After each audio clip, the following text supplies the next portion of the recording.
¿Qué tal? Soy Nicole Suárez y estas son las noticias de Mediodía en Digital. Noticias Telemundo Digital. La explosión social y política en Colombia sigue subiendo de temperatura. Lo último es que a las denuncias de muertos y desaparecidos se suman las de abuso sexual en medio de las protestas. El COVID sigue haciendo de las suyas. Ahora provocó contagios en el equipo de los Yankees. 9 de sus miembros dieron positivo, mientras Nueva York y todo el estado se prepara para dejar de usar mascarilla en interiores. El mal tiempo se instala en Texas y Luisiana, donde las lluvias intensas están ocasionando inundaciones severas, con el agua llegando en algunos lugares a alcanzar hasta 1 pie de altura. Hola, ¿qué tal? Les saluda Nicole Suárez. Comenzamos hoy en Colombia, donde continúa la violencia y los enfrentamientos entre manifestantes y la fuerza pública. El presidente Iván Duque ordenó desplegar a más efectivos para desbloquear las vías. Mientras tanto, el Comité Nacional del Paro acusa al gobierno de no querer negociar y de no reconocer la gravedad y la dimensión de la violencia del Estado contra los manifestantes. Zulay Ucros tiene lo último sobre este ya largo conflicto. Adelante, Zulay. Nicole, muy buenas tardes. Una nueva jornada de protestas que terminaron de manera violenta se registró en Colombia, en todo el territorio nacional. Esta es la población de Yumbo, una de las más afectadas, donde se habla de al menos 2 personas muertas y 38 ciudadanos heridos, y también se habla de 10 personas al menos desaparecidas, ¿no? Ese vehículo que ustedes ven aquí es uno de los carros que fue incinerado precisamente en los enfrentamientos que sostuvo la fuerza pública contra los manifestantes que permanecían en esta vía, impidiendo el paso. Se habla también de al menos 7 carros quemados, 3 motocicletas, y lo que ustedes ven, el panorama en este sector es realmente devastador. Quedó convertido en toda una zona de guerra. Por más de 10 horas los manifestantes se enfrentaron contra las autoridades que hacen presencia aquí, el escuadrón móvil de antimotines, la policía y también algunos miembros del ejército, para retomar el control en esta zona, donde los ciudadanos aseguran permanecerán protestando de manera pacífica hasta tanto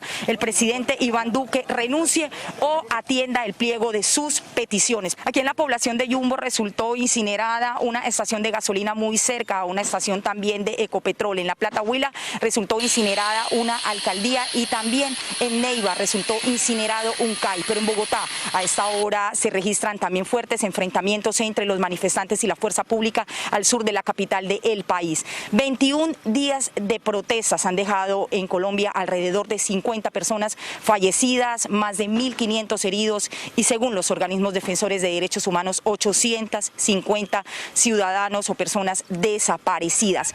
Mañana hay un nuevo llamado a paro nacional. Sería el cuarto en 3 semanas de manifestaciones en todo el territorio nacional. El presidente Iván Duque, por su parte, anunció la militarización de las ciudades y el despeje de las vías. Desde Yumbo Valle, Zulay Ucros, Noticias Telemundo.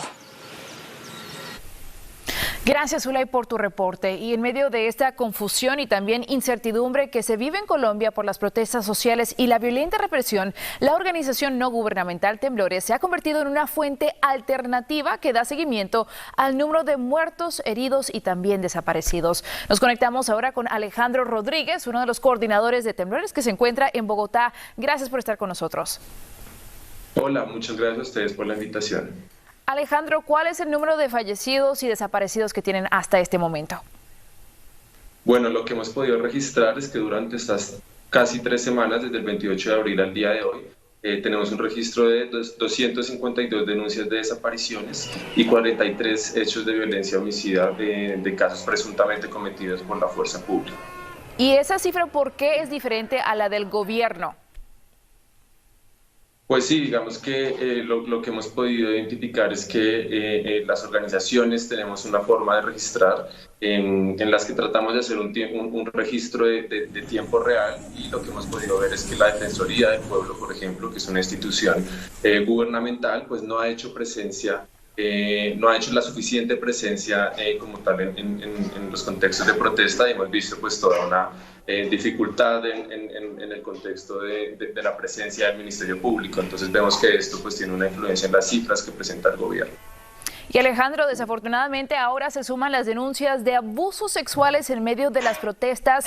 Escuchamos del caso de una jovencita que presuntamente fue violada por un grupo de policías y luego aparentemente se suicidó. Descríbenos la situación actual.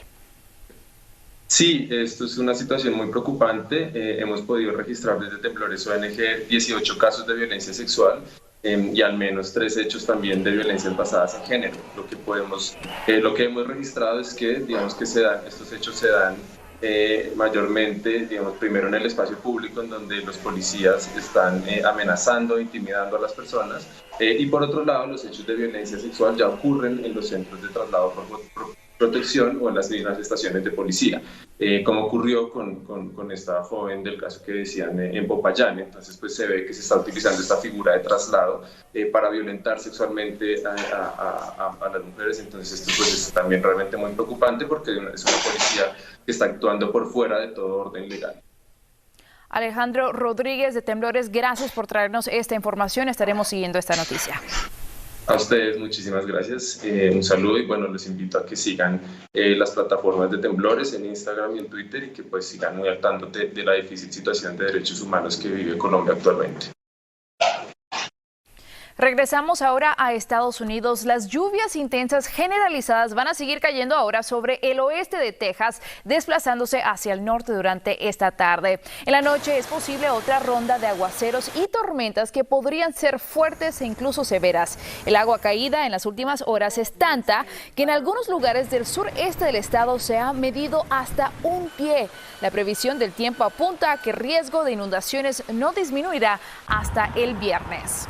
Y las inundaciones continúan siendo también un problema en el sur de Luisiana. En la zona de Lake Charles, el agua ha inundado edificios y carreteras, dejando atrapados a muchos automovilistas. Las autoridades han recomendado que no se usen autos y camiones por propia seguridad.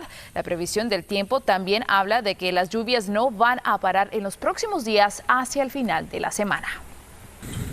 Y en otro tema, varios miembros del equipo de los Yankees están contagiados de COVID. Una noticia que llega justo cuando Nueva York y todo el estado se prepara para dejar de usar las mascarillas en interiores, por supuesto, si se está vacunado. María Vargas Pío nos pone al tanto. Buenas tardes, María.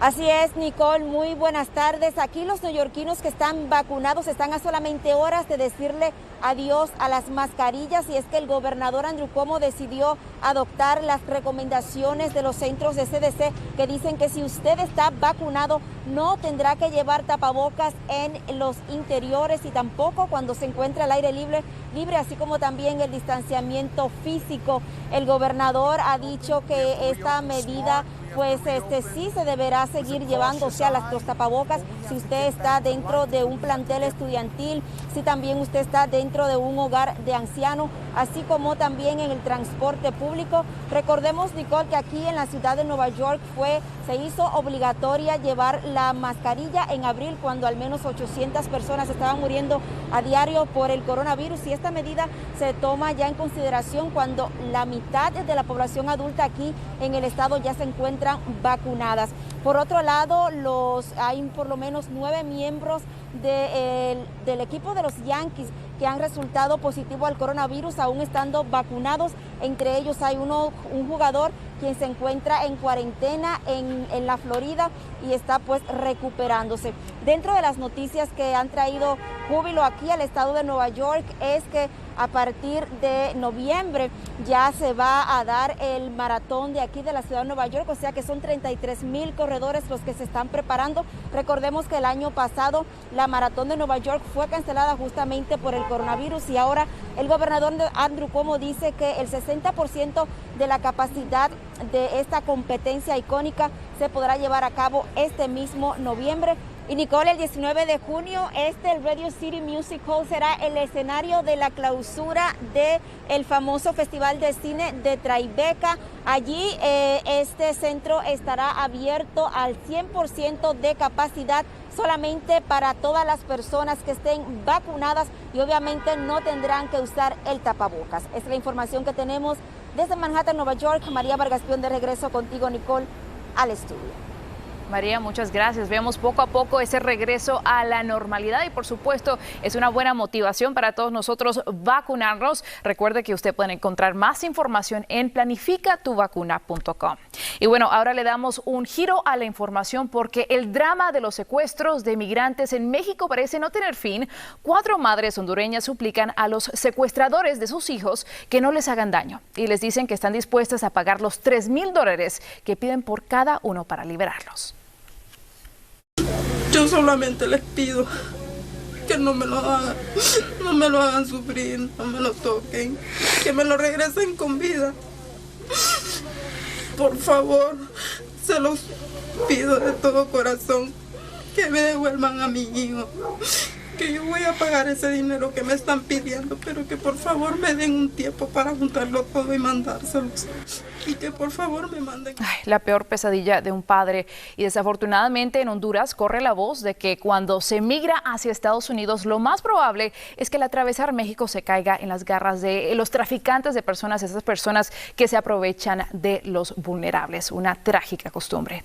Y también en España se vive una crisis migratoria en la frontera con Marruecos por la llegada de miles de migrantes. España ha desplegado fuerzas militares en esa frontera cuando por segunda vez miles de indocumentados cruzaron desde Marruecos una vez que las autoridades de Rabat aflojaran los controles fronterizos, una situación que alimenta la disputa diplomática entre ambos países por la región del Sahara Occidental y crea una crisis humanitaria para la pequeña ciudad de Ceuta. Y en otro escenario, en el Medio Oriente, un ataque lanzado desde Gaza mató hoy a 2 trabajadores de origen tailandés en el sur de Israel, horas después de que el ejército israelí derribara un edificio de 6 pisos en territorio palestino que albergaba librerías y centros educativos. Con la guerra que no muestra signos de calmarse, los palestinos de toda la región iniciaron una huelga general en una acción colectiva contra las políticas de Israel. Ahora le cuento sobre Nayara. Apenas tiene 2 meses de edad y se ha convertido en la primera persona en el mundo entero en recibir un trasplante de un corazón sin actividad cardíaca y que no era compatible con su tipo de sangre.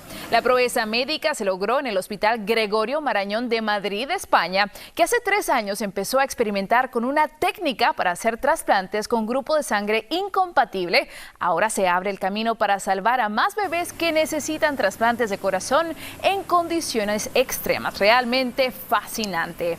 Y bueno, también le informo que mayo es en Estados Unidos el mes de la concientización sobre la hepatitis, porque aunque el virus del COVID haya acaparado la atención en el último año por su letalidad, el de la hepatitis C también puede causar la muerte y por eso hay que tenerlo muy en cuenta. María Paula Ochoa nos lo explica mejor.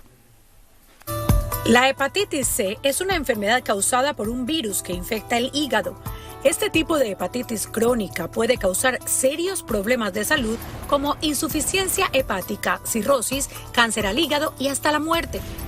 Actualmente, más de 3 millones de personas en Estados Unidos padecen de hepatitis C. Según el Centro para el Control de Enfermedades, los latinos tienen 40% más probabilidades de morir de hepatitis C que la población blanca no latina. Quienes padecen de hepatitis C pueden pasar años sin tener síntomas o sentirse enfermos. Cuando los síntomas aparecen, generalmente son una señal de problemas graves para el hígado. Hay mucha gente que tiene hepatitis C y no lo sabe. Entonces, el problema es de que a la larga del tiempo va haciendo cicatriz en el hígado y va causando cirrosis y hasta cáncer de hígado. O sea, por ejemplo, aquí tengo un modelito del hígado. Este es el hígado normal y a través de muchos años se va convirtiendo en cirrosis y es la principal causa de cáncer de hígado. Entre las formas de transmisión están compartir agujas de inyección de drogas, tatuajes o piercings corporales no regulados o el uso de instrumentos no esterilizados. María Paula Ochoa, Noticias, Telemundo. Síganos en nuestras redes sociales para más noticias y visite noticiastelemundo.com.